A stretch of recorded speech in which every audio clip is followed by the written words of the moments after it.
I think it's negative across the board. I think there have certainly been some positive social changes, some Mhm. positive cultural changes in the decades since the sexual revolution kicked off.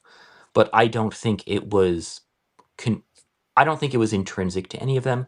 And I would actually argue that the sexual revolution has done a great deal to hold us back. For instance, what would be the best anti-poverty program, the best educational program, the best anti-crime program?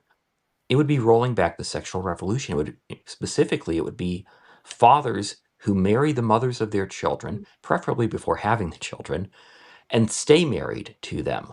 That would be a remarkable transformation of our nation. It would resolve so many problems. Think of just how much of our technological prowess, just how much of our unprecedented wealth has been spent dealing with the fallout of family breakdown.